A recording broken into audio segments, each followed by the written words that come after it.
Okay po, sige manalangin po muna tayo bago po tayo dumako sa salita ng Panginoon. Kung meron po tayong walang bago, no?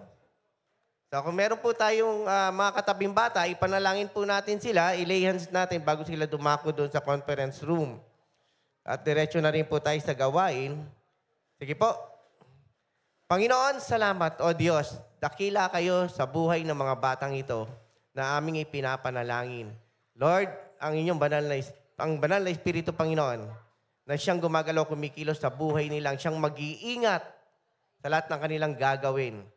Dalangin po namin, Panginoon, na bigyan niyo po sila ng karunungan upang sa paglaki nila, Lord, ito'y magiging gabay nila tungo sa inyong kalooban. And Father, we pray sa mga nagtuturo sa kanila, Lord, yung patience, karunungan din, Lord, na may impart nila sa mga batang ito. Salamat po, Panginoon, sa buhay nila. And alam namin, Lord, mangyayari yung magandang plano nyo sa mga bata.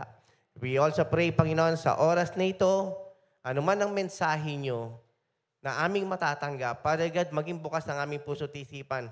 Lord, winawasak namin yung humaharang para hindi kami makapakinig ng mga salita nyo.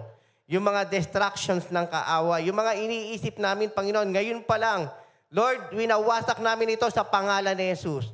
Magiging focus kami, Panginoon, sa inyong mga salita. Tatanggapin namin ito, Lord, na buong buo. At kung kami man ay masasaktan, Panginoon, ito'y kalooban nyo para mabago kami. Para maayos ang aming pagkatao, ang aming karakter. Lord, salamat and dalangin ko, Panginoon, na kayo ang siyang makita sa oras na ito, madama ng bawat isa ang pag-ibig, ang layunin, ang plano niyo, Panginoon, kung bakit kayo namatay para sa amin. Para kami magkaroon ng buhay na walang hanggan. Na makasama namin kayo, Panginoon, sa inyong kaharian. Muli, binabalik namin sa inyo, Diyos, ang lahat ng kapurihan at pasasalamat sa pangalan ni Jesus na aming Panginoon at tagapagligtas. Ang lahat po ay magsabi ng Amen! Sige po, praise God. Yung mga bata po, pwede na pong pumunta sa conference room. Parang nauna na. Nandun na ba yung mga bata? Okay. Nandun na yata yung mga iba. Praise God. Time check, 9:44. Ayan, 9:45 to be exact. Bakit napakahalaga po ng oras? Kasi may time limit kami. Binibigyan kami ng 15 minutes na lang. Hindi po. Bakit napakahalaga ng oras? Kasi bawat oras na dumadaan sa buhay natin, mahalaga. Sabi nga, di ba, time is gold.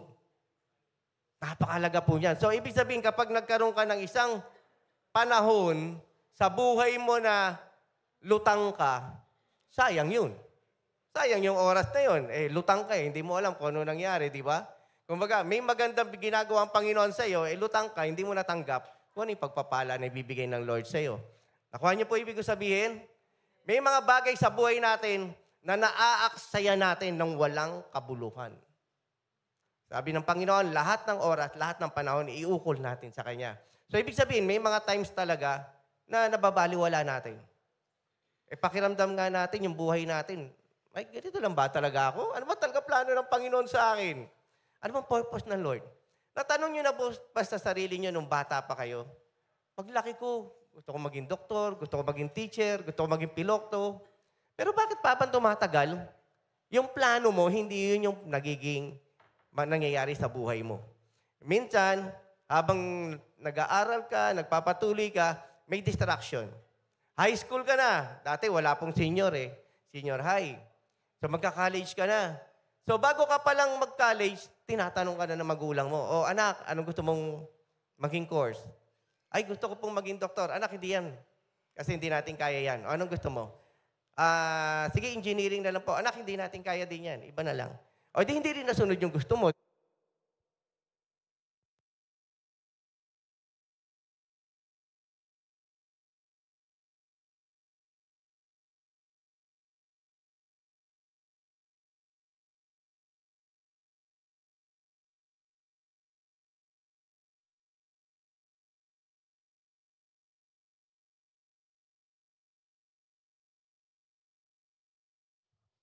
Iantayin lang po natin. Yan.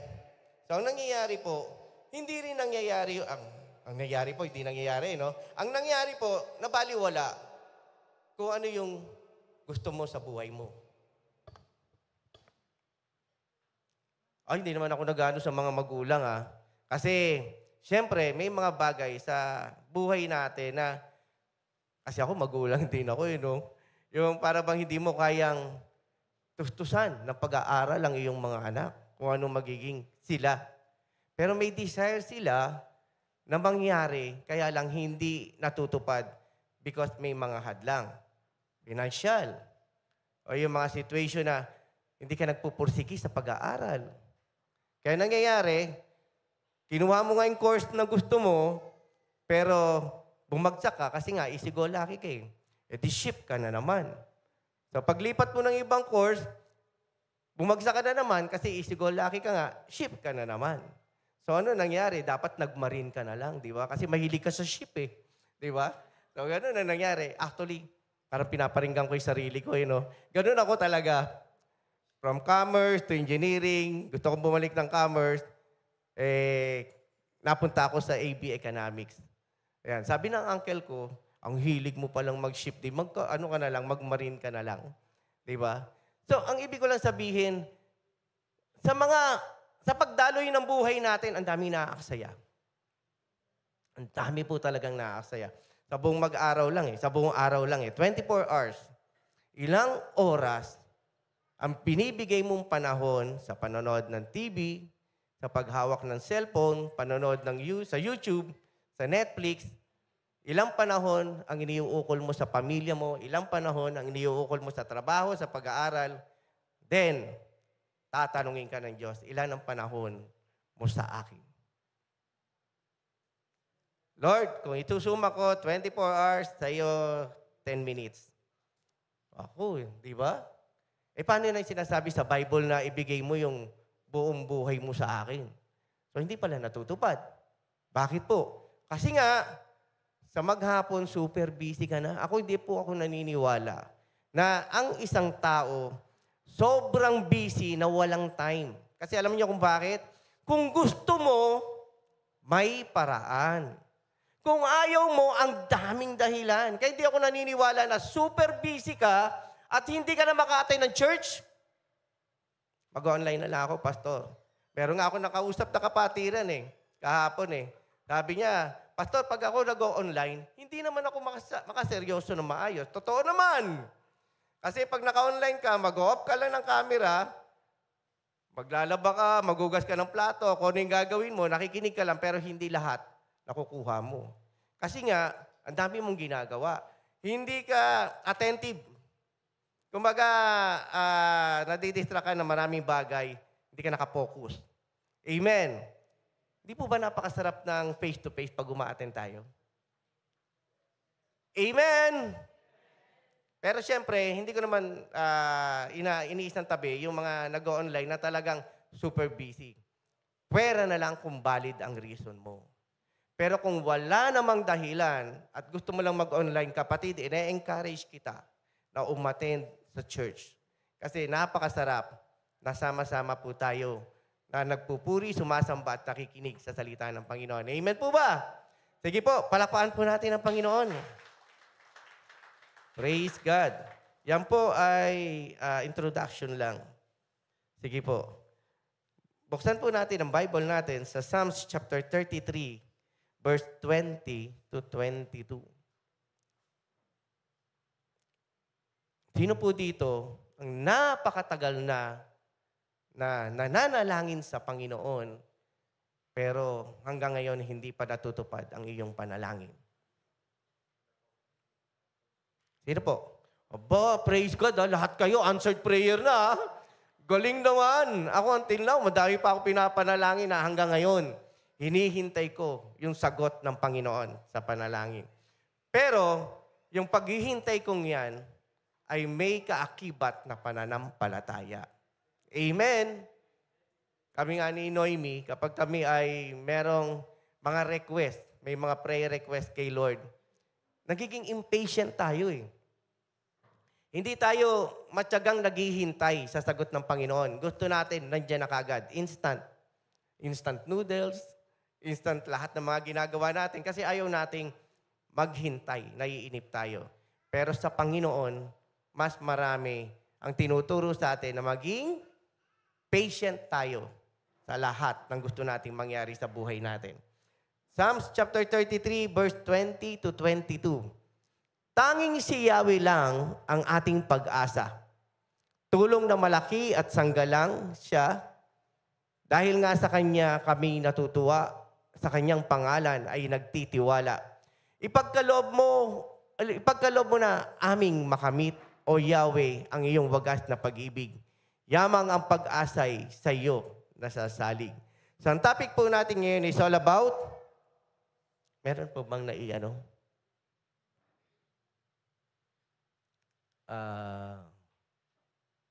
tech booth, meron po ba? Media?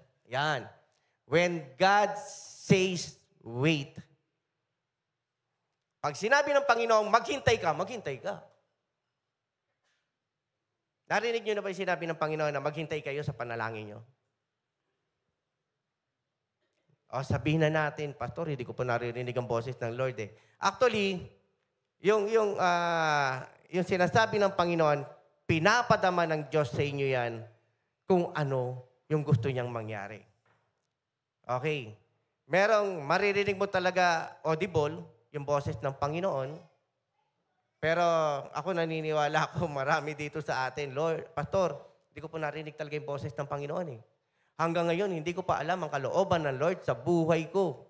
Sino po dito sa atin, tapatan po tayo, na hindi nyo pa alam kung ano kalooban ng Panginoon sa buhay nyo? Praise God. Sige, magano lang po tayo. Praise God sa mga nagtaas. Kasi alam niyo po, marami na rin po akong mga nakausap na mananampalataya. Lalo na siyempre yung bagong kakakilala pa lang sa Panginoon. Pastor, ano po ba ang kalooban ng Panginoon sa akin? Malalaman mo yan habang patuloy kang lumalago sa Panginoon. Kasi ginaguide ka niya eh. Inililid ka niya sa tamang paraan. Ngayon, habang ikaw lumalago sa pananampalataya, napapadama sa iyo ng Panginoon kung ano ang gusto niyang mangyari. Kapatid, naniniwala ako, alam mo yan. Ang problema, kapag yung gusto mo ayaw ng Panginoon, pinagpipilitan mo yung gusto mo. Amen? Kaya sasabihin mo, Pastor, ano po ba ang kalooban ng Panginoon sa akin? Alam mo yan. Ang problema, ayaw mong pakinggan yung boses ng Lord. Pag nagbabasa ka nga ng Bible, sinasabi na sa iyo yung sagot. Ang problema, nilalagpasan mo. Kasi ang gusto mo yung, ay, tama. Ito pala yung kalooban ng Lord. Ito yung gagawin ko. Kung ano yung gusto mong marinig, kung ano yung gusto mong mabasa sa Bible, yun ang tinatanggap mo. Kaya kapag nakakarinig ka ng salita ng Panginoon na masakit, ayaw mong tanggapin. Ang nangyayari pa, hindi sa kalooban ng Panginoon yung tinatanggihan mo, ang iniisip mo, itong pastor na to, tinitira ako. Meron isang kapatiran na nag-message sa akin, Pastor, yung sinabi mo, nung Friday sa soaking, grabe, sapul na sapul ako ha. Alam mo po ba, sabi ko, nagulat ako, sabi ko ba, bihirang mag-message sa akin to ha. Pero nung nakausap ko po siya, kagabi, nagkwento siya, totoo pala talaga na may mga nangyayari sa kanya. Alam mo, basta pag nagbigay ng message ang Panginoon sa mga pastors, sa mga nagbibigay ng message dito sa harapan, naniniwala kami na ang Panginoon ang siyang gumagalaw at kumikilos sa mga taong nakikinig ng kanyang salita. Amen. Whether hindi namin alam ang dating sa inyo, yung iba nakasimangot, yung iba inaantok, yung iba parang wala lang, di ba? Nonchalant, di ba? Sabi ko nga nung Friday, di ba? Nonchalant. Na pumakanta pa si Pastor, masama na nga lalamunan eh. Alam mo yon? Yung wala lang, walang dating sa inyo. Basta kami, babahagi namin ang salita ng Panginoon. Minsan magugulat ka na lang. Yung salita ng Panginoon, talagang tumatagos sa puso ng bawat isa. Amen. Amen po ba? Palapan po natin ang Panginoon. Sabi po rito, isa-isahin po natin yung tatlong verses na ito. Tanging si Yahweh lang ang ating pag-asa. Kung ang Panginoon na inaasahan mo, totoo, buhay sa'yo, paano mo may explain na buhay ang Panginoon? Kasi na-experience mo.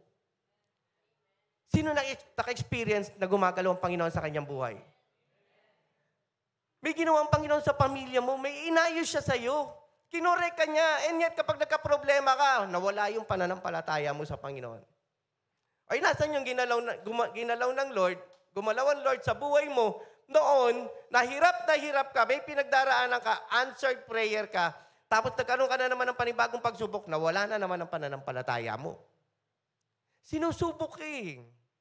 Tinetest ka. Dahil ang pag-asa, hindi yan yung nakita mo na ngayon. Darating pa lang yan. So habang naghihintay ka, yung pananampalataya, pinapatibay ng Diyos. Amen! Kaso yung inaasahan mo, hindi pa nga dumarating, gumagawa ka na ng sarili mong paraan. Tanging si Yahweh lang ang ating pag-asa. Kaya po ako, sabi ko, ay talagang ako kapag ako ay may pinagdaraanan ng mga problema, ang iniisip ko na kagad yung dating ginawa ng Panginoon sa akin eh. Lord, in-answer mo nga yung prayer namin noon na napakatindi. Ito pa kaya? Amen? Sa tuwi na lang may problema, same face, same situation, same reaction ang ginagawa natin. Si Lord hindi ganyan. Pwede na lang kung hindi ka pa nagtatagumpay sa pinagdaraanan mo. May problema ka, nalagpasan mo, tinulungan ka lang ng Panginoon, pero yung pananampalataya wala doon. Mas masarap na napagtatagumpayan mo ang mga pagsubok sa pamamagitan ng iyong pananampalataya. Kasi nagtiyaga ka, nagtiis ka, nananampalataya ka, nagtiwala ka sa Diyos na may gagawin siya sa buhay mo. Amen! Kung nagka-problema ka, sabi ko nga sa inyo kanina, panandalian lang problema, lalagpas lang yan, lumagpas ng parang walang nangyari. Kaya nga maraming nakakasaya po sa buhay natin, hindi mo napapansin, mas marami yung time na wasted kaysa sa nakalulugod sa presensya ng Panginoon. Masakit, pero totoo po yan. Ang daming useless na panahon na natapos lang pero walang nangyari. At sa mga panahon na yon na walang kabuluhan, doon ka nagkakasala. At kapag ikaw ay nagkasala, yan yung time na unti-unti hindi mo nalalaman, hindi mo napapansin, yung pananampalataya mo, nanghihina na. Nagiging weakling. Nagiging very weak ka na. Kaya nga, dati, parang bata ka na nagtatatakbong umakyat dito dahil excited ka sa Panginoon. Pero para bang yung edad mo, hindi naman nagdadagdagan, ang bata-bata mo pa, habang lumakyat ka sa hagdanan, para ka ng matanda. Ang sasakit na ng katawan mo, pagod na pagod ka ng umakyat, wala na yung excitement na makapagpuri sa Panginoon. Ganyan po ang tao. Pero kung umaasa tayo sa Diyos na buhay, tulong ng malaki at sangga lang siya, next verse. Sige po, 21. Dahil nga sa Kanya, kami natutuwa, sa Kanyang pangalan ay nagtitiwala. O, sino pong nalulugod? Sino pong nalulugod na may ginagawang Panginoon sa Kanyang buhay? Amen. Sabi mo sa katabi mo, makinig ka. Ikaw na walang pasensya. Ayan, may pasensya ako, pastor Makinig ka. Patiently, makinig tayo sa Panginoon. Huwag mo pangunahan ng Diyos. Natutuwa ka sa Kanyang pangalan ay nagtitiwala. God is alive. Buhay po siya.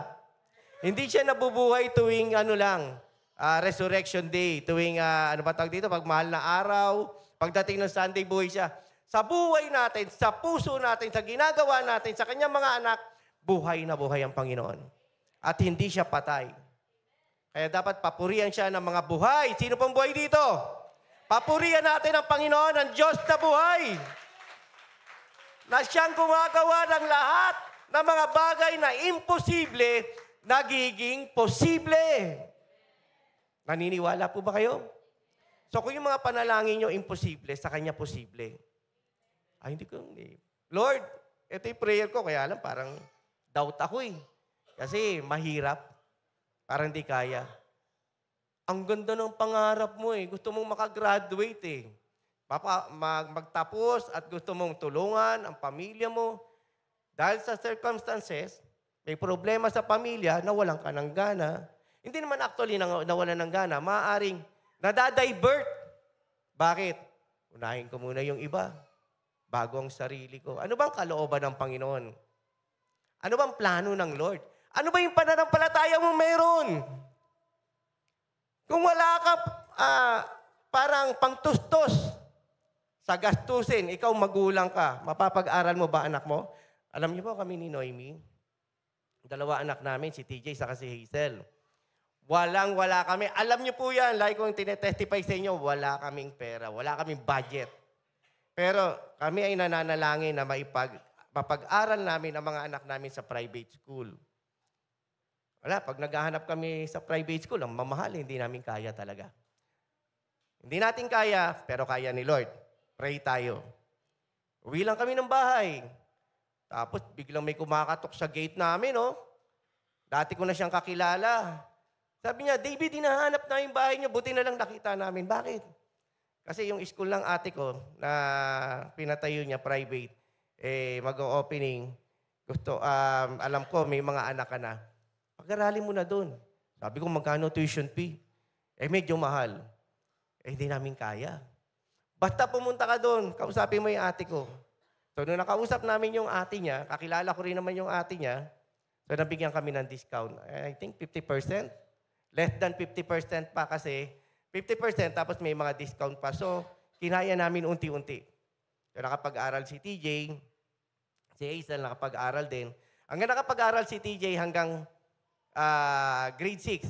Pagdating ng high school, pinag-aral na lang namin sa public. So, inano namin kung saan sila makakabuti ng pag-aaral. Maraming mga situation. Hindi ko sinasabing pinag-aral namin sa public kasi talagang wala na kami. Kumbaga, ang foundation, yun ang inuna namin. Nag-start sila doon, naturuan sila, natutukan sila. So, pagdating ng high school, si Hazel ganun din, nakapag-aral na, ang daming mga harang eh. Kinabahan ako eh. Kasi yung mga anak ko umiiyak na. From private to public, ang laki ng pagkakaiba. Sa private, konti lang kayo natututugan. Pagdating ng public, ang dami nila. Tapos umuwi sila. 1 week pa lang noon, sabi ko sa kanila, sabi namin, kumusta na kayo? Okay lang po, Daddy. Maya-maya tumutulo na yung luha. Bakit? Takot po ako, hindi ko po alam. Ganito po pala sa public, ang dami na, hindi ko alam. Ang tatay, medyo na-alarm. Sabi ko, ano kaya, ibalik na natin sa private. Basta bahala na si Lord. Hindi, basta ano mo lang. Kaya ako na ngayon, kami nananalangin, at inano ko pa si Hazel eh. Inabangan ko pa habang pauwi. Tapos umuwi na, may kaklase siya. Sabi ko, kaklase ka ba ni Hazel? Opo. Ay, kaibiganin mo yung anak ko ha, kasi wala pa siyang kilala dito eh. Medyo nagko-culture shock.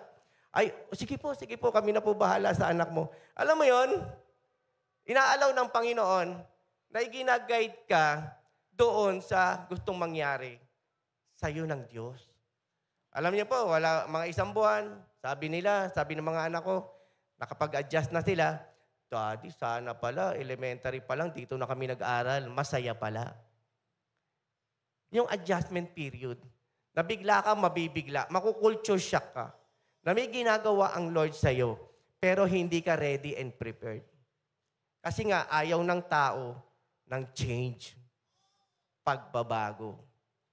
Kontento ka na sa dating ikaw, pag binabago ka ng Panginoon, ang hirap. Amen! Kasi nga, ayaw ng tao ng change. Lalo na, ewan ko lang sa may mga edad na.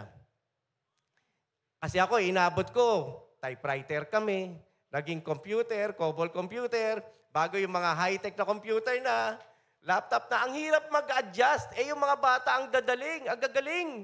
Ang dadali nilang mag-computer.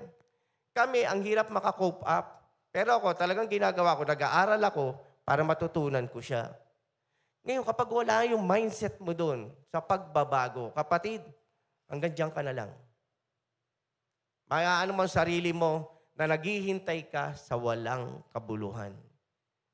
Kaya nga magugulat ka na lang eh. Sino po ang nananalangin dito? Ang tagal mo nang pinapanalangin. Kinalimutan mo na nga eh.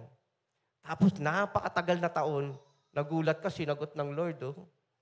Amen? Tapos sasabihin mo, ay, di ko na nga po inaasahan yan eh. Tagal ko nang pinapanalangin eh. Ngayon lang natupad. Di ba? Lucas, ngayon mo lang natupad yung panalangin mo. Alam mo yun? Yung ginagawa ng Lord sa buhay mo, kung yung pananampalataya mo nakadepende sa Diyos, pananampalataya na may gagawin ng Lord kahit imposible, mangyayari. Amen! Ang sabi po rito, sa kanyang pangalan, ikaw ay nalulugod at nagtitiwala sa Diyos. Verse 22, ipagkaloob mo na aming makamit, O Yahweh, ang iyong wagas na pag-ibig. Yamang ang pag-asay sa iyo na sasalig. Ay sabi rito ng psalmist, ipagkaloob niyo na Panginoon, yung aming hinihiling. Pero sa paghihintay mo, nandun yung tiwala mo. Hindi yung kalooban, kundi yung kalooban ng Panginoon. Not my will, but yours be done. Amen. Hindi yung kalooban mo, kaya nga kapag pinipilit mo yung gusto mo, nadi-disappoint ka. Nawawalan ka ng gana. Bakit? Kasi ang tagal na eh. Ang tagal na. Tapos meron pang mga nangyayari na nababago yung mga decision making. Wag.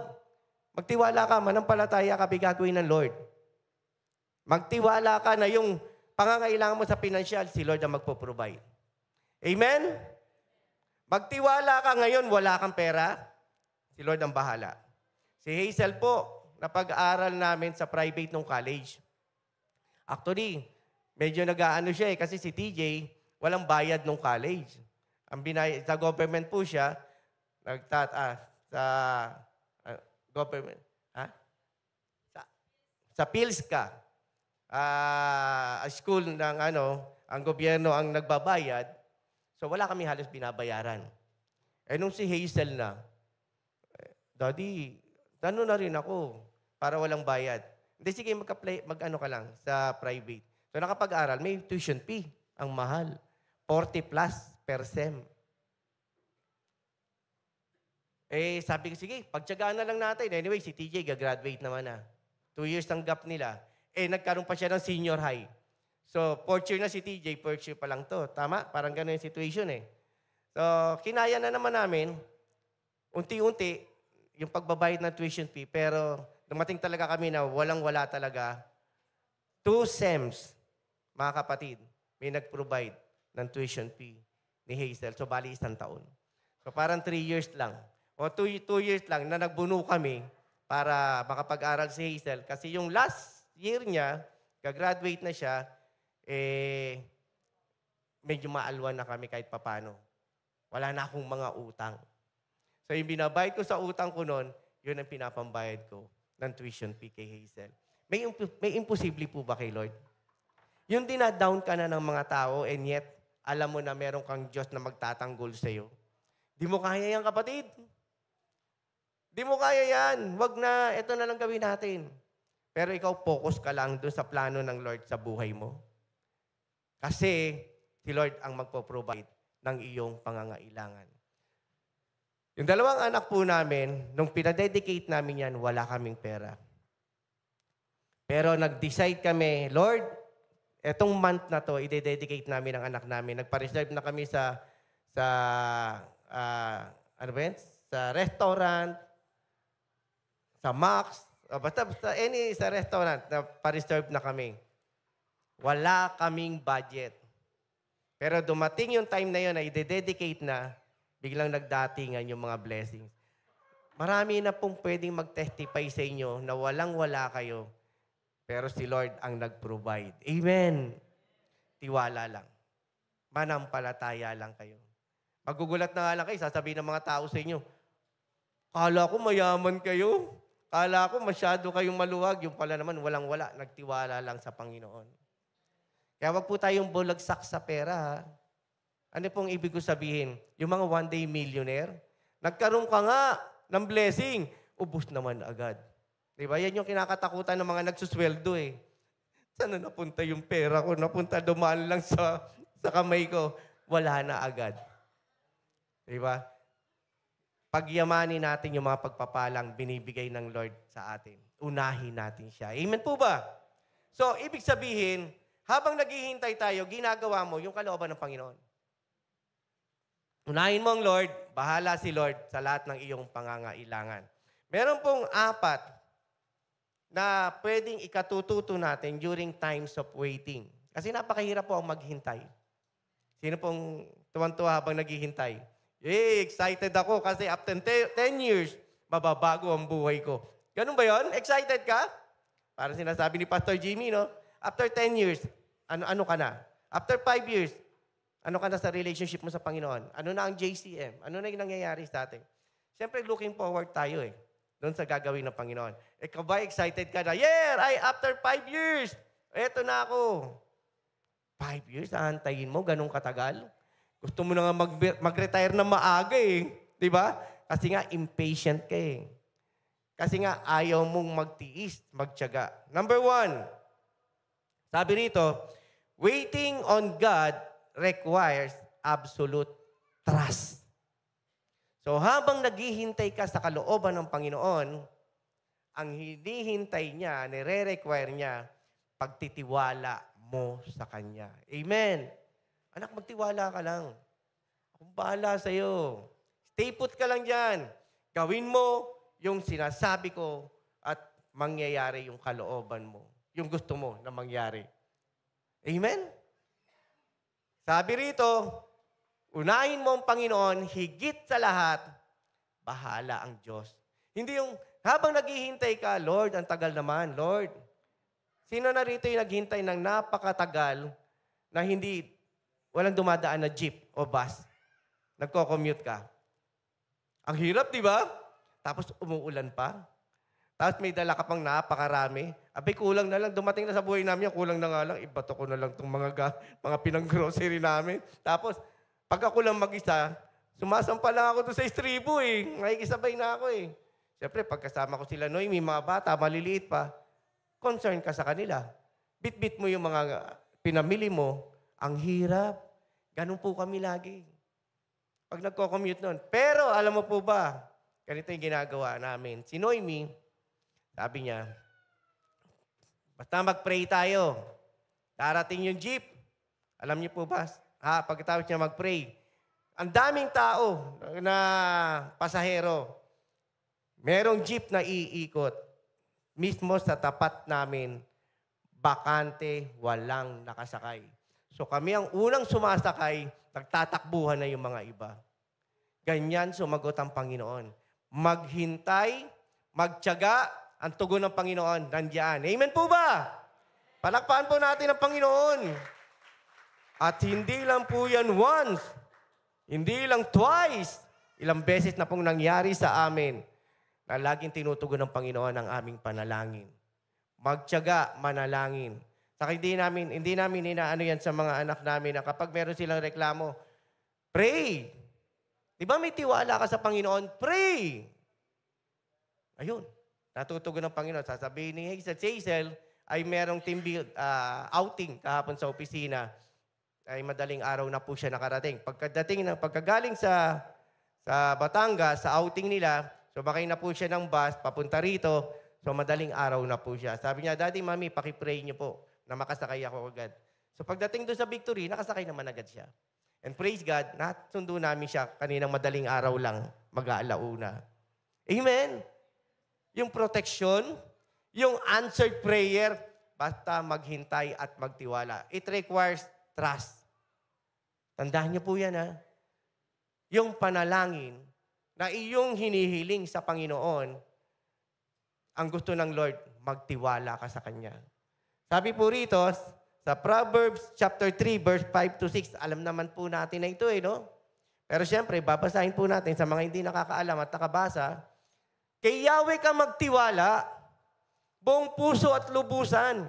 So pag sinabing kay Yahweh ka magtiwala, kanino ka magtitiwala? Tangin sabihin mo sa katabi mo, hindi ako magtitiwala sa iyo, kay Yahweh lang.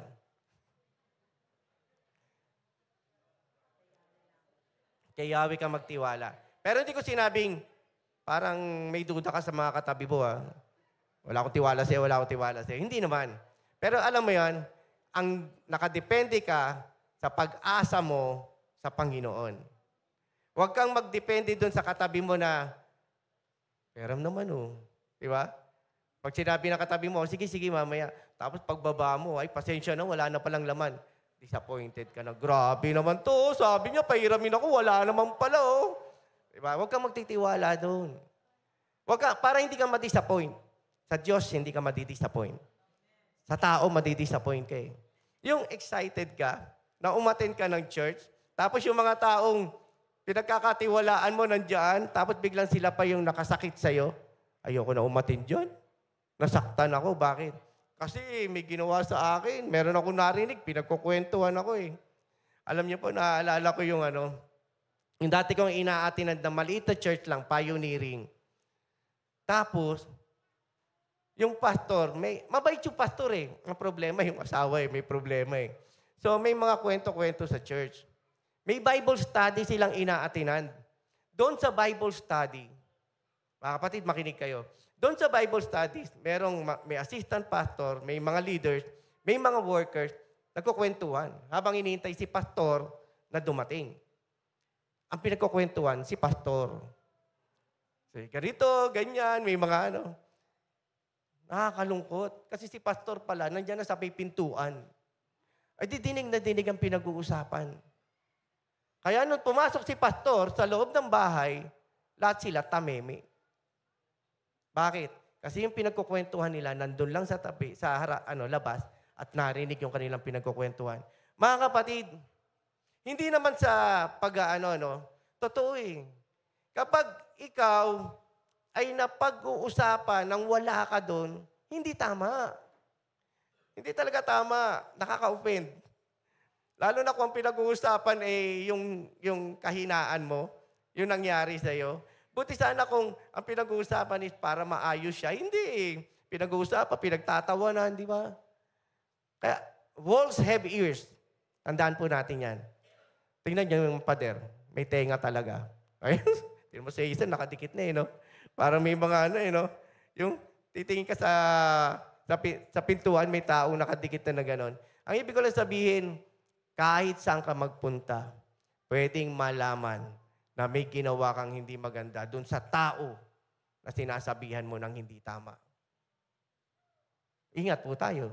Mag-ingat po tayo. Salin-salin ang salita. Pag nakarating sa iyo, wala. Tapos ka.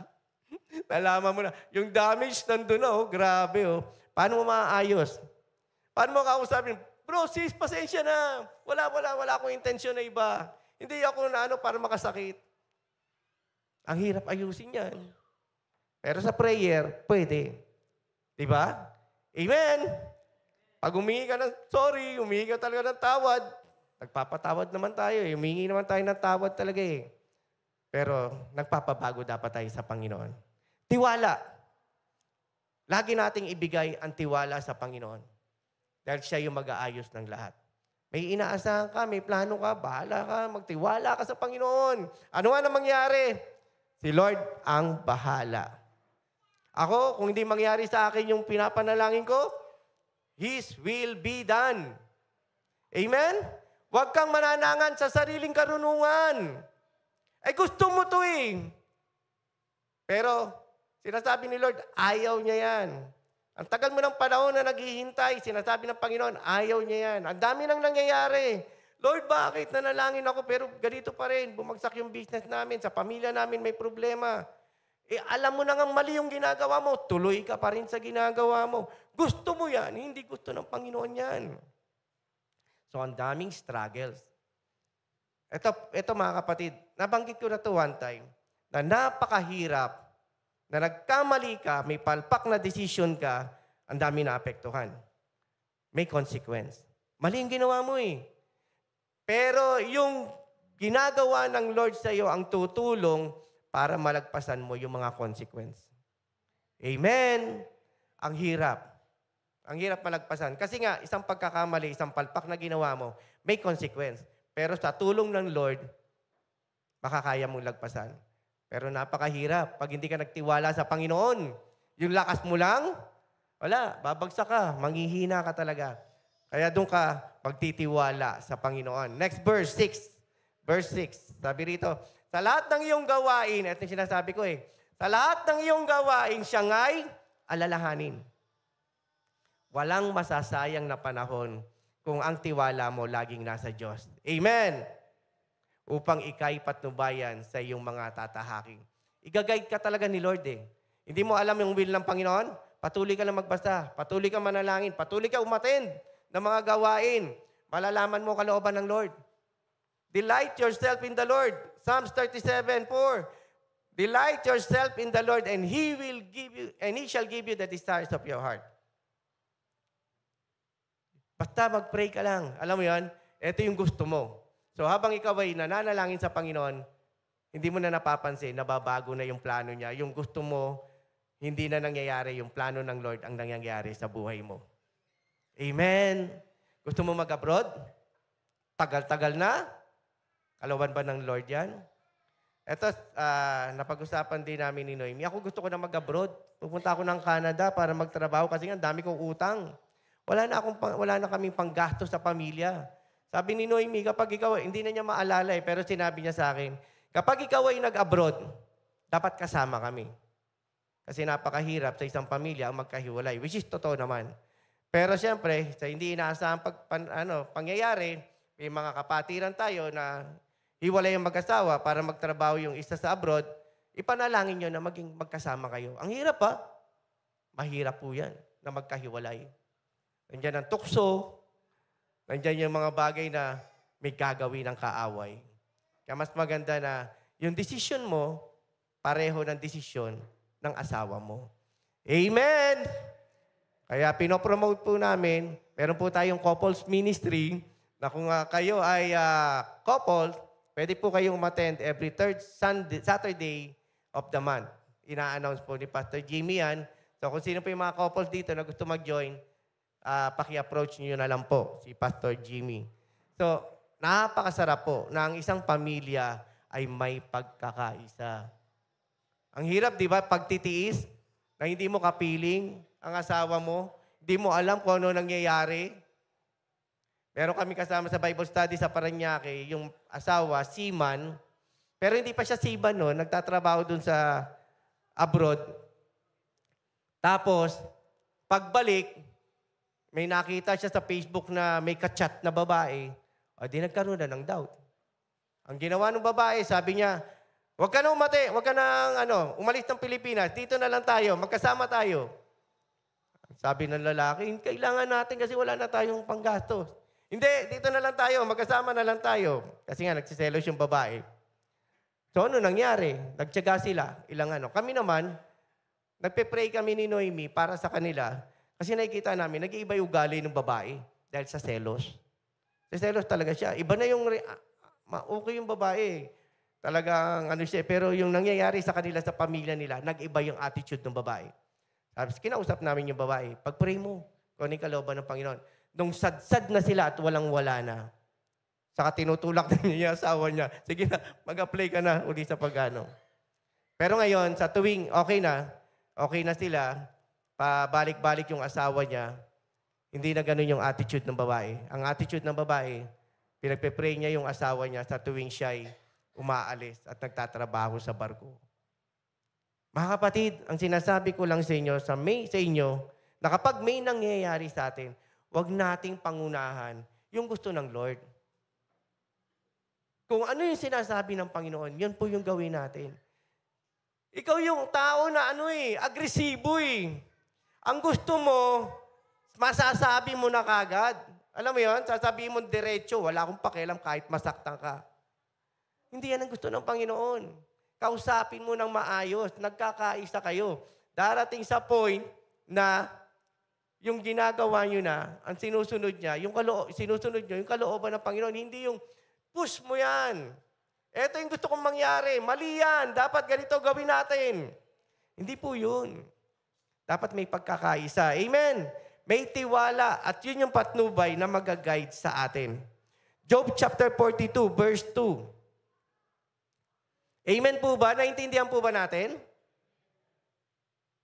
Kasi pag pinangunahan natin ng Panginoon, maraming distractions. Yung gusto ng Lord na mangyari sa inyo, mahihirapan nyo nang makita. Alam niyo pa parang yung araw na makikita mo, sobrang init, pero biglang mamaya-maya, malulukuban na ng clouds. Blurred na, wala na akong makita. So, ganun na nangyayari sa mga taong walang tiwala sa Diyos. Sa kabila ng lahat, may mga pagsubok na pinagdaraanan, mawawala din yung ulap na yan. Sisilay din ang liwanag. Amen po ba? Nagtitiwala po ba kayo sa Panginoon? Ang sabi rito sa Job chapter 42 verse 2, alam kong lahat ng bagay ay kaya niyong gawin. At walang makakapigil sa lahat ng inyong balakin. Kung ano ang gusto ng Panginoon sa atin, mangyayari mga kapatid. Pinangahawakan ko yan. Sabi ko nga po kahapon, nung nag-swimming kami, thank you po sa mga Women's Fellowship na nag-invite po sa amin at napakaganda po ng fellowship kahapon. And we hope and we pray na kapag may mga activities, maka-join po tayo. Lalong napakasarap ng mga pagkain. Ang dami, bumabaha. Bukod sa fellowship na masaya, siyempre, ina-enjoy namin yung pagkain. Ang sasarap. Salamat po sa mga naghanda. Alam mo yun, yung tiwala mo sa Diyos na huwag kang manghinawa. Magtiis, magtiyaga. Lumuhod sa panalangin. Lumuhod sa panalangin. Sa mga nanay po dito na nakaranas ng mga anak, ano po ang nararamdaman nyo sa tuwing kayo ay nasa delivery room? Di ba? Ewan ko si Noemi ba naka-experience o may mga na-experience dito, yung nanay nagmumura. Sinasabi doon sa asawa niya, walang hiya ka, grabe ka. Samantalang, di ba? Alam mo yun? Pero pagkatapos mga anak, lahat ng pagod, lahat ng hirap, pag nakita niya yung anak niya, ang kaligayahan, grabe. Alam mo yung pain na nararanasan mo ngayon? Pag pinagtiyagaan mo magtiwala sa Panginoon, sumagot siya, tumugon siya sa prayer mo, sarap na pakiramdam. Kapag tinugon ng Lord, ang prayer mo, marami po sa atin dito, mga kapatid, marami pang hindi nakakakilala sa Panginoon yung kanyang mga mahal sa buhay. Amen. Sino po dito ang nananalangin na meron pang mga mahal sa buhay na hindi pa nakakilala sa Panginoon? Ako meron, ha? Wala na po. Lahat kayo Christian na. Hanggang ngayon nananalangin kami na kung hindi man ako, may gamitin ng Panginoon na mag-share ng Word of God sa mga mahal ko sa buhay para makakilala. Amen? Mind you, mga kapatid, hindi porke ikaw ay pinanganak sa Christian family, Kristiyano ka na. Kristiyano ako kasi magulang ko Christian. Hindi po, individual ang salvation. Ikaw mismo ang madapat tumanggap at makakilala sa Panginoon at maging buhay sa iyo ang kanyang salita. Amen! Kaya hindi mo pwede sabing, ililigtas ako ng magulang ko. Yung prayers nila, may magagawa para ka makakilala sa Diyos. Pero ikaw mismo ang magdi-decide kung gusto mong kilalanin at tanggapin ng Panginoon sa iyong buhay. Amen po ba? Palakpakan po natin ang Panginoon. Yung bang nagpaplano ka, minsan, gusto mo nang makatipid, minsan gusto mo nang magkaroon ng pero ang natitipid mo, puro plano lang. Di ba? Nagpaplano ka magtipid, pero ang natitipid mo, puro plano lang, no? Walang nangyayari. Basta nagplano ka, then yung guidance ni Lord, napakaganda po niyan. Ang sarap pag nasagot ng Panginoon ang ating panalangin. Number 2, na matututunan po natin. When God does in us is always more important than what we are waiting for. Ano po ibig sabihin nito? Yung sagot ng Panginoon ay napaka-importante kaysa doon sa mga inaasahan mo na gusto mo lang. Kaya nga, ibig ko sabihin, sa tuwing kayo ay mananalangin, be sure na ang prayer mo Not my will, but yours be done, Lord. Be sure na pag may nangyayari sa inyo, hindi lang kayo masaya kapag kayo ay may mga blessings. Kahit may pinagdaraanan, maging masaya kayo dahil sa panahon ng pagsubok, hindi kayo pinababayaan ng Panginoon. Amen! Palakpakan po natin ang Panginoon. Tayo, pag may mga problema, ayaw na. Pero pag may blessings, ang saya. Di ba? Atin tayo ng church. Bakit? Binless ako ni Lord eh. O, atin ka ng church. Ayoko muna. Bakit? Wala akong pamasahe. Ito pa mga kapatid ha. Kung ikaw ay may tiwala sa Panginoon, the Lord will provide. Kahit walang nagbibigay sa iyo ng pamasahe, makakagawa ka ng paraan and God will provide. Hindi ka aasa na, meron akong may magbibigay sa akin ng pamasahe. Hindi. Naranasan ko na po talaga yan na wala akong pamasahe, na nalangin ako, then si Lord ang nag-provide. May ginamit siya ng mga tao, pero yung mga tao na hindi mo inaasahan ang siyang gagamitin ng Panginoon. Sino po naka-experience ito? Yung inaasahan mo, hindi nagbigay sa iyo, hindi tumulong, pero yung mga taong hindi mo inaasahan, ang siyang nag-provide. Dahil nga, iba yung kapamaraanan ng Panginoon sa kapamaraanan ng tao. Huwag kang manghinawa.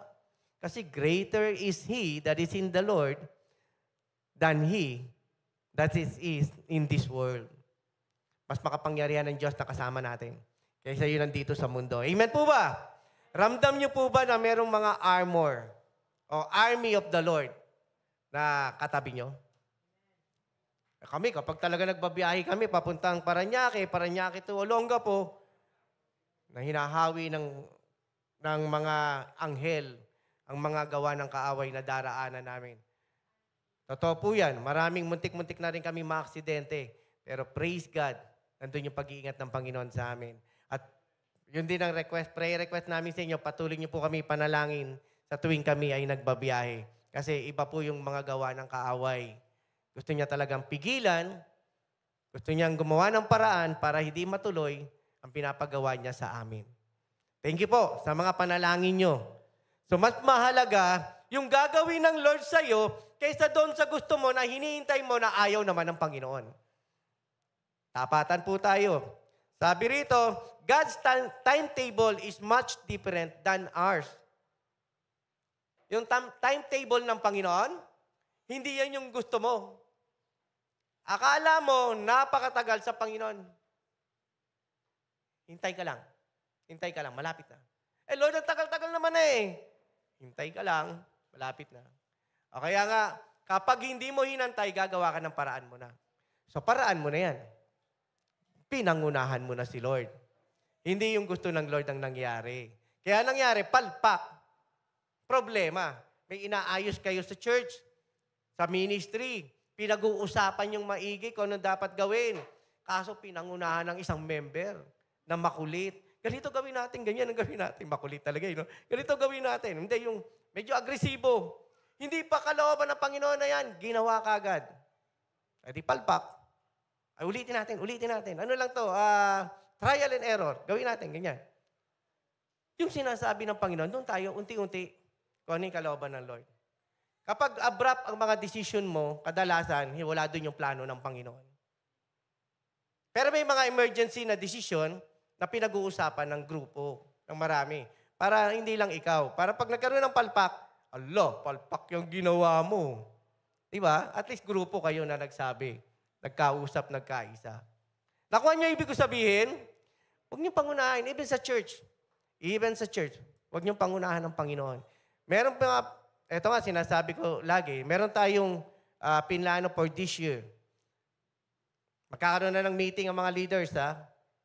Nire-remind lang namin sa June 1. Merong ginagawa ang Panginoon sa atin. Pinagawa niya sa atin ang plano, pero along the way, minsan merong mga hindi nagagawa doon, pero hindi tayo na pinanghihinaan. Hindi tayo na, hindi na natin nasunod yung kalooban ng Lord kasi nga may nangyari ganito, ganyan. Nawala si ganito, paano na yung grupo namin? Hindi po, tuloy lang tayo, focus lang tayo doon sa pinapagawa ng Panginoon. Along the way, may pagsubok, may pinagdaraanan, pero nakapokus tayo sa plano ng Lord. Nangangalahati na po tayo, May, June. So ano na po yung mga nangyari sa atin? Yung kalooban ba na Lord, nagagawa ba natin? O hindi? Maraming naaksaya. Yun na naman. Maraming naaksaya. Ilang buwan ang naaksaya.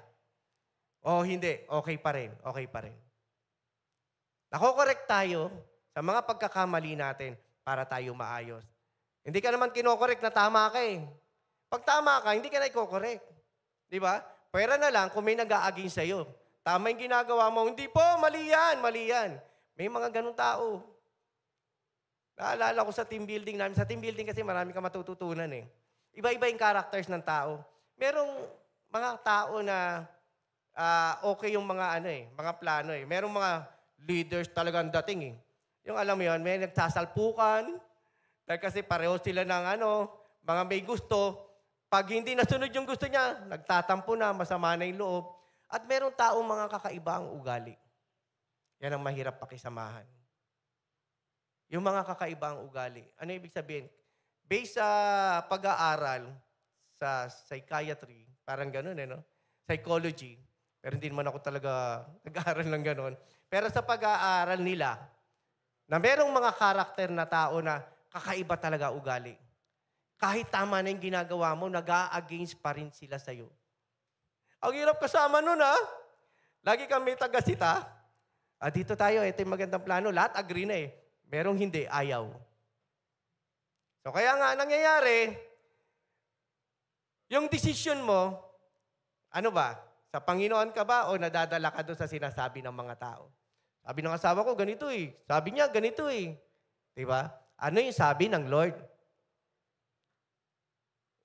Sa mag-asawa, couples ministry na naman po ulit. Sa mag-asawa, ang lalaki, siyempre, kahit papano, para siya yung nagli-lead sa pamilya. Kapag nag-decide siya at biglang nag-react si babae, dyan na nagkakaroon ng pagtatalo. Yung ego ng lalaki, teka muna, ako yung lalaki bakit? Sino ba masusunod sa atin? Tapos yung pala sa bandang huli, tama pala si wife. Di ba?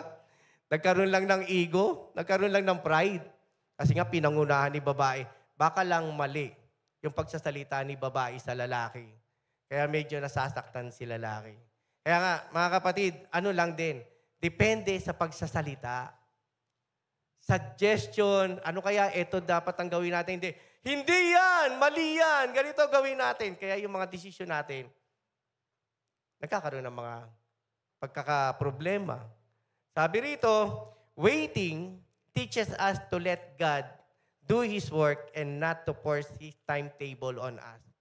Ang paghihintay daw, hantayin natin talaga yung sagot ng Lord. Hindi yung ikaw, inaano mo na, Lord, hindi. Ito dapat mangyari. Dito ka muna sa isang tabi ng aking puso. Sa lugar na yan. Hindi ikaw, ako muna, Panginoon. Kasi parang hindi tama yata yan, Lord, yung sinasabi mo eh. Parang ikaw pa na gano'n kay Lord, no? Lord, parang hindi tama eh. Tingin ko, ito ang tama. Ay, di ikaw na si Lord. Diba? Tapos yung mga members mo, yung grupo ni Satanas, ang sabi rito, Psalms 37 verse 7. Psalms 37 verse 7. Sa harap ni Yahweh ay pumanatag ka. Yan. Hindi yung natataranta ka na. Anong gagawin natin? Dali na, halika na, yan na. Huwag kang mataranta. Stay put ka lang doon sa kilalalagyan mo. Yung pananampalataya, yung tiwala. Tiwala sa Diyos. Hindi yung natataranta ka na. Meron po akong office mate. Kapareho ko lang ng level. Matarantahin po siya. Ay kukumpara nga minsan sa akin, sabi niya, bakit si Dave pareho lang kayo ng trabaho? Mas marami pa nga ginagawa ni Dave, pero hindi siya natataranta. Ikaw ganyan. Minsan talaga magkasama kami sa reporting. Nag-audit na isang company. Ako na yung gumawa ng report. Binigay ko na sa table niya. Tapos, pipirma na lang siya. Abay, nung hinahanap sa akin, 12 to 1, natutulog yung mga tao sa opisina. Sabi niya, David, nasa na yung report natin? Binigay ko na sa'yo sa table mo, nandyan. Wala rito, nasa na? Nasa na? Bati, kanino ko pa nandyan nga, nasa table mo. Huwag kang maingay, ang dami na natutulog. Baka pwedeng 1 o'clock mo ako tanungin. Gusto ko sana sabihin eh. Sabi niya, nasan nga dito kanina? Siyempre, tumayo na lang ako. Yung mga ibang office mate ko, nagising eh. Tumayo na lang ako, chinek ko yung table niya. Ayan oh, ito yung hinahanap mo. Di napatingin lang sa akin, sabi niya, okay. Alam mo yun, nauunahan ka ng taranta. Yung pala yung hinahanap mo nandyan lang. Nauuna yung bibig kaysa dun sa mga mata. So hindi mo makita yung hinahanap mo kasi natataranta ka. Sa mga desisyon. Di ba? Inuunahan mo eh. Gumagawa ka na ng way ng gusto mo, hindi yung paghihintay. Isa-isahin mo hanggang sa makita mo, Lord, ito pala. Sa maraming daan na nasa harapan mo, isa lang ang tama dyan. Amen! Pag dumaan ka sa ibang daan, ligaw ka. Di po ba? Kaya huwag ka dumaan sa iba. Meron pa ganyan-ganyan pa nga eh. Lord, ang tagal-tagal na. Tagal mong dinaanan yan eh. Mali yan eh. Isa lang yung tama na dapat daanan. Exodus chapter 14, verse 14.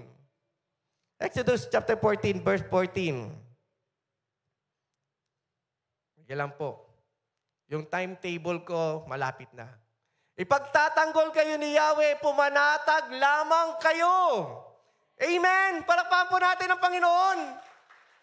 Huwag kang matataranta. Kasi sa taranta mo, ang dami mong desisyon na palpak. Amen! Yan. Come on, preach it! Praise God. Sabi po rito, para kang isang magnet. Ang magnet dumidikit sa bakal. Never na dumikit sa plastic. Kaya huwag kang magtitiwala doon sa mga plastic na hindi mo maasahan. Magtiwala ka sa matibay na Panginoon. Palakpakan po natin ang Diyos. Huwag kang aasa sa tao. Matidisappoint ka. Umasa ka sa Panginoon. Number 3, waiting humbles us. Habang ikaw ay naghihintay, natututunan mong magpakumbaba. Diba? Ang yabang mo eh. Ikaw laging nasusunod sa buhay mo. Kaya palpak pamilya mo, palpak trabaho mo, palpak pag-aaral mo, palpak ang mga desisyon mo. Kasi nga, ayaw mong sumunod sa kalooban ng Lord. Ang daming mga character sa Bible na inuna, ang gusto nila, hindi yung kalooban ng Lord. Look at King Saul. Merong mga instruction kay Saul. Nainip. Tama naman rin ginawa ni Saul eh. Anong ginawa ni Saul? Nagawa siya ng offering na, nag-sacrifice na siya para sa Lord, pero hindi yun ang gusto ng Lord. Ang gusto ng Lord, maghintay ka. At hindi ikaw ang magsasacrifice. Si Samuel. Dahil sa, mga matatabang ano po ito, sinacrifice ko na sa inyo, tagal dumating ni Samuel eh. Ha? Akala mo na naglilingkod ka sa Lord, palpak na pala yung ginagawa mo. Marami kang naapektuhan sa ministry. Active ka sa church. Mali yung ginagawa mo, marami kang naapektuhan sa ministry. Kaya ingatan po natin yan, na may nakaka-penetrate na kaaway sa church. Ano ibig ko sabihin kaaway? Hindi po tao kaaway natin, ha? Ang mga principalities, ang mga gawa ng kaaway, demonyo, si Satanas. Siyempre si Satanas, hindi naman mag-i-stay lang dito yan. Iisang lugar lang naman ang pinupuntahan niya, hindi ko alam. Pero yung mga kanyang mga kampon, mga matataas na posisyon na nandirito at gusto kang pabagsakin. Kaya maging aware tayo na hindi makapenetrate ang kaaway sa ating ministry. Amen po ba? Kapatid, ang tao, mahal natin ang tao. Pag may nakikita tayo sa ministry, nakasama natin, na may hindi maganda nangyayari, huwag mo i-condemn. Pag kinorek mo with love, maayos, nagkakaisa sa pamilya, sa ministry. Di po ba? Ay pag kinondem mo yan, ano dating sa kanya? Ano kayo? Kayo tama? Ako mali? So, lahat ng ginagawa ko, mali? Mali na. Di ba? Ganun eh, di ba? Hindi na ako magko-comment kasi mali ako, ganon? Hindi. Kailangan open tayo sa lahat ng mga nangyayari para hindi makapenetrate ang kaaway. And pray. Yung discerning spirit na nasa sa atin, mararamdaman po yung galaw ng kaaway. Sige po, palakpakan po natin ang Panginoon. Mga kapatid, walang sayang na paglilingkod sa Diyos. Ang sayang ay yung mga ipagkakataon kang maglingkod, pero di mo ginawa. Wow, bigat nun. Walang sayang sa paglilingkod sa Diyos. Pero ang sayang, nakakapanghinayang, yung may pagkakataon kang maglingkod sa Lord, hindi mo na nagawa. Kasi super busy ka ng mga bagay na nakaka-distract sa paglilingkod mo sa Lord. Kaya yung kalooban ng Panginoon, wala. Saan ka na? Hanggang dyan ka na lang. Lumalago yung mga kapatiran, pero iwan ka. At kapag ikaw ay naiiwanan sa isang grupo, yan ang inaatake ng kaaway. Alam mo yung leon, atakihin niya, hindi naman yung grupo eh. Yung nag-iisa, yung weak, yung mahina, yun ang inaatake ng kaaway. Kaya nga ikaw, may problema ka na sa pamilya, hindi ka na umaattend, lalo ka nang lumalayo sa Lord kasi ikaw na yung inaatake ng kaaway. Sumama ka sa grupo, patuloy na lumalago sa pananampalataya. Amen po ba? Last, waiting on God's perfect timing. Kasi ang timing ng Panginoon, perfect. Amen. Pag sinabi ni Lord na ganito mangyayari sa iyo, mangyayari yan, panghawakan mo. Kaya yung pinanghawakan ni Abraham magkakaanak ka, dadami ang iyong lahi. Kanino? Sa katulong niya? Hindi. Sa kanyang asawa talaga. Pero pinangunahan nila Sarah Di ba? O ano ka na lang, sipingan mo yung aking servant. And through that, yung anak niya, yan. Hindi yun ang kalooban ng Lord. Tapos magagalit siya kay Abraham. Sasabihin niya, yung anak mong yan sa servant gaganyan-ganyan yan Kulang na lang, sabihin ni Abraham, ikaw may gawa niyan Di ba? Magsisisihan. Yung kalooban ng Lord. Ang ganda ng kalooban ng Lord, kaya lang gusto ng kaaway, ay, natin para hindi mangyari yung gusto ng Lord sa iyo. Perfect ang timing ng Panginoon. Tandaan po natin yan. Kaya yun ang panghawakan mo. There is always a blessing in waiting patiently. Tandaan niyo po yan. Laging may pagpapala sa mga taong naghihintay ng lubusan. Waiting patiently. Tapos yung pagpapala, bang! Buhos na buhos yan. Mga kapatid, kapag naman kayo ay may pagpapala, hindi lang sa inyo yan. Share your blessing sa mga kapatiran. Totoo po yan. Ay, sobra-sobrang blessing ko. Dami, Gagamitin ka pa ng Panginoon para maging channels of blessing sa ibang tao. Daanan, daluyan ng pagpapala para maging pagpapala sa iba. Dami kong pagpapala. Saan ko kaya bibigay ito? Siguro, magtatayo ko ng bahay, gagawa ko ng Wala pong problema doon. Walang masama doon. Pero, huwag niyong kalimutan na tayo ay designed para maging pagpapala sa iba. Amen po ba? Micah 7:7. Konti na lang po ito. Micah 7:7. Wow, si Micah. Parang bihira kung mabasa sa Bible yan Sabi ng iba, sino si Micah? Micah 7:7. Basahin niyo po yung Bible. Marami pong mga magagandang kwento sa Bible. Micah 7:7. Ngunit para sa akin, kay Yahweh ako mananalig.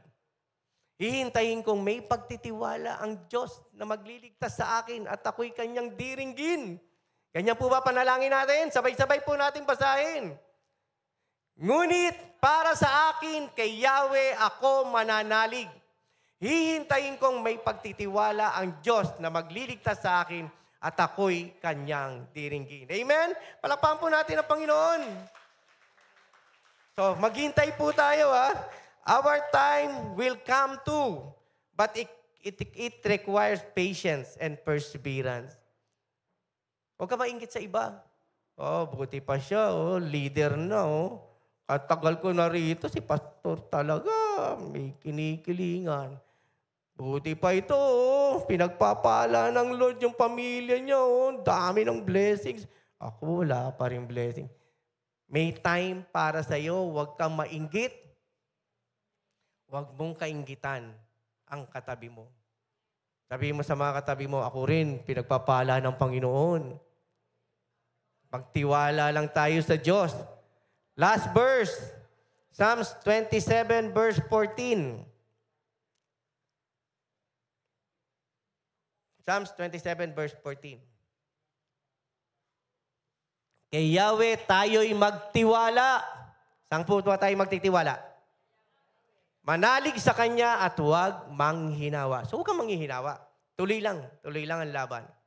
Kasi hindi natin laban yan. Laban ng Lord yan para sa atin. At tapos na yung battle. Ha? Tapos na yung battle, mga kapatid, ha? Nakapanood ka na ng boxing kaninang tanghali, nanalo na si Pacquiao. Kaya pag manonood ka sa gabi, replay na lang yan. Huwag ka nang kakabahan. Sa si Pacquiao sa mukha, panalo na. So, ganun din ang Panginoon. Pinagtagumpay na niya yung laban. Amen! Hindi parang kabadong-kabado ka pa, nanonood ka ng basketball. Ala, tagal pa. Ang laki ng lamang. Ilang seconds na lang. Napanood mo kanina eh. Nanalo, imposible, pero nanalo eh. Di ba may mga ganon? Ang mahirap yung last 2 minutes, konti yung lamang. Tapos tatawagan ka ng misis mo. Tinawagan ako ni Noemi noon eh. Merong inan, pwede bang mamaya ka na tumawag? Ako tatawag sa iyo kasi last 2 minutes na lang eh. Ikaw talaga, importante sa iyo basketball, hindi na ako. Saglit lang. Kasi mamimiss ko na to. Pagtas natin mag-uusap, wala na, hindi ko na alam kung ano nangyari. Diba? Alam mo yan, ano ba yung dapat natin gawin sa pagtitiwala sa Diyos? Huwag kang manginawa. Kay Yahweh lang tayo magtiwala. Amen? Palakpakan po natin ang Panginoon. Trust the process and be patient. Tiwala ka lang sa prosesong ginagawa ng Lord sa iyo.